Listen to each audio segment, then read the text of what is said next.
Hey YouTube, Black Bear Hunter coming at you again. We're here to talk about Perlenbacher Imperial Premium Lager. This is from Mauritius Brewing, located in I think it's pronounced Zwick, Germany. Zwick. Um, it's basically a European strong lager. Logs in at 7.9% ABV. I end up finding this at LIDL for I want to say $1.99. So I mean, a German lager for $1.99 at 7.4% ABV. What could go wrong, right? So I was curious. They had a few ales that weekend that I slid in. I think I went to the one in Richmond because the ones located here in Northern Virginia don't have it, but like I said, slid in there, found this Imperial lager, and I was like, hey, I need to try it out. So I bought a few since it was so cheap. If I don't like it, I can cook with it. So I went ahead, like I said, I purchased a few, and I was trying to get a look online and see what other people thought about it, and it actually has poor ratings. But for me, this guy here, that doesn't mean anything. I decided that I was going to go ahead and try it anyway. So, of course, first thing I did when I got home, popped in a good show and cracked the beer. So, to me, it wasn't that bad at all. Actually, it was quite good. I was actually surprised. Like I said, for $1.99 at Lidl, easy, nice bomber style. I think this was like 16.9 ounces or something like that. So with that being said, let's go ahead, crack it, talk about it, check out the appearance, the aroma, the taste, and give an overall view, mouthfeel overall view. And yeah, you guys can write about it, talk about it, and we can go back and forth. But at the end of the day, I was pleasantly surprised. So we're waiting to crack this for a while and talk about it. I don't know who else actually goes to Lidl and actually buy their beer, but I really like Lidl's beer. Their lineup is actually getting better as they get more content. I guess like I'm talking like it's Disney Channel or something like that, but as they get more beers in their lineup, they're getting better. Look at it. Pours a nice bright golden color. A little, I guess you could say, orange or apricot hue. Mildly carbonated. You see a couple bubbles floating in there. Nice white fluffy head. You have a couple bubbles, like some pretty big bubbles. I mean, and it's not receding really fast. It looks pretty good, right?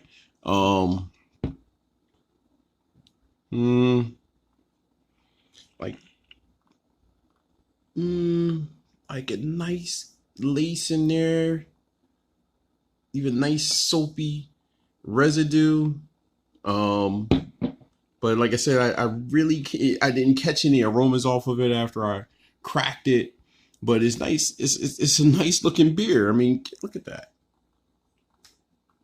Why wouldn't you want to drink that? So at the end of the day, let's go ahead and let's go ahead and check out the aromas.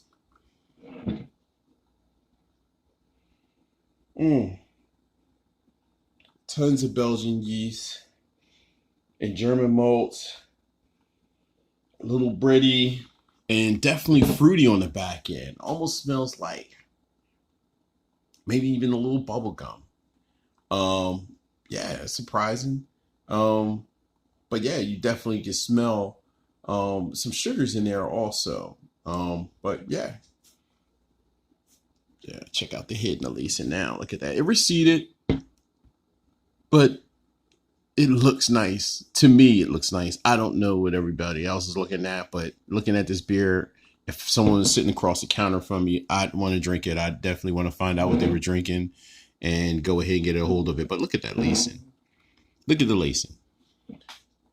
It lets you know exactly how it's going to feel in your mouth. And I mean, maybe some people like a nice light beer.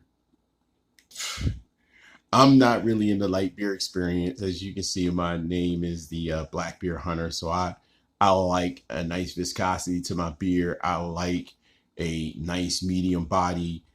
So at the end of the day, it's right up my alley. Yeah, with that being said, cheers, YouTube. I think I'm going to go ahead and taste it.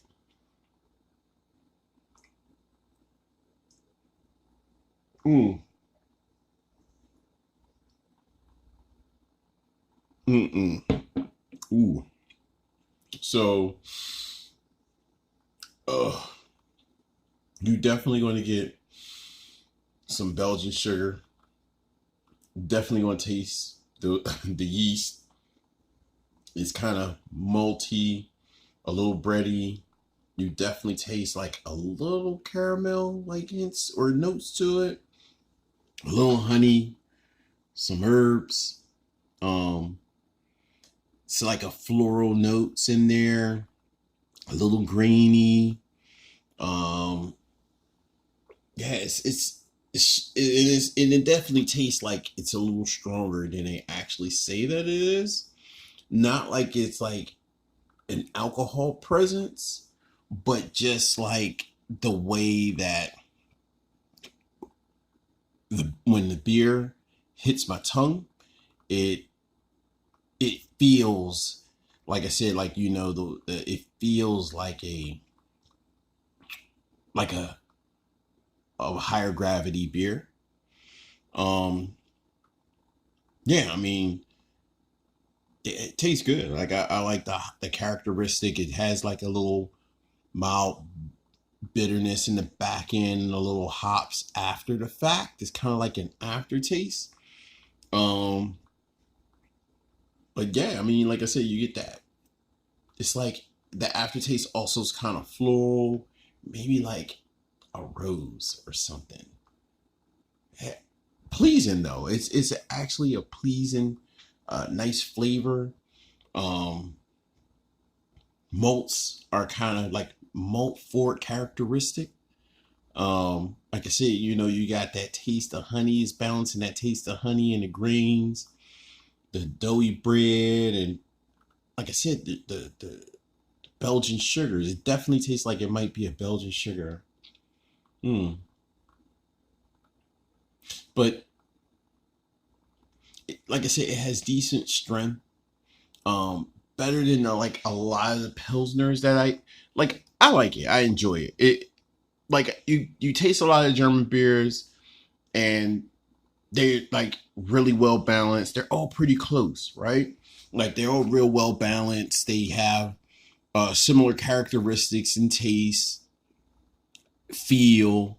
But this one, it kind of stands out in a way because of, like I said, it's a little on the stronger side, but the delivery, like it's like a nice complex mixture of flavors.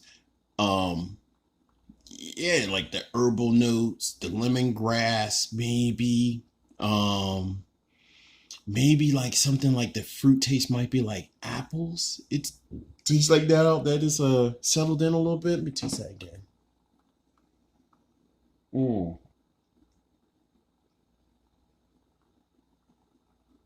Mm. Oh man, it's good. Um, Fruity esters. It might be apples. It definitely might be apples, but maybe even pear or apricot. Maybe that's, yeah, maybe pear or apricot. But at the end of the day, like I said, the feel of it feels better than a beer that was like $1.99 in the supermarket. So, you know, it's definitely a really good sipper. But you want to actually take a little bit more than a sip. I easily will punish this bottle in several minutes. Not like I'm chugging to get drunk or inebriated, but at the end of the day, it just is. It tastes great. It's a good beer. Um, Medium to full in texture and body. Like I said, you got that. It's like it coats your tongue. It feels full, not oily. No, it doesn't feel like corn syrup or taste like corn syrup. Um, Decent carbonation. You get good carbonation on it, not like overly heavy in carbonation. Um, it's nice, like I said, that lemongrass gives it like a zesty mouthfeel. Um, it has like a good carbon bite. Um, and it kind of lasts to like your mid palate, not like in the beginning. You get that nice carbonated bite, and it kind of lingers there, and then after the fact, it kind of finishes real smooth. Um, but yeah, it's kind of dry. Um, yeah, man, like good sweetness is not like overly sweet. It's not overly bitter. Um, and the taste is persistent. Like I said, the aftertaste is I love it. Like I said, you get the florals, you get um you get like a little hot bitterness, kind of herbal. It's a really good finish to me. So with that being said, this is my first time buying this beer. And like I said, I've read the reviews. Like I said, for me, I was excited because they had something new, right? They had a few new beers, and I'll be trying like a Belgian blonde that they actually had in their lineup, or that they have currently in their lineup. Um, yeah, I'm not fearful of a LIDL beer. I have like 3 stouts that I need to check out with them because it's stout season. My season. Um, and so yeah, I like Belgian beers. I also like German beers. So at the end of the day, I'm going to go ahead and review them on this channel. It'd be a disservice if I didn't, and we have more to talk about. We go ahead and open up the forum a little bit. You won't catch me tasting any IPAs. Not that I don't like them. You won't catch me tasting sours. Not that I don't like them. But this is the Black Beer Hunter channel. So with that being said, if you can get it, it's not bad. It's an easy drink. This is playoff season. Go ahead and drink it for playoff season. Easy drink. Extremely pleasing. Very enjoyable. Brewed well. $2 in the grocery store. LIDL, hit them up. I'm not endorsing them, but at the end of the day, it's a good beer, and I like talk about good bargains. I mean, who does not like a bargain on a beer?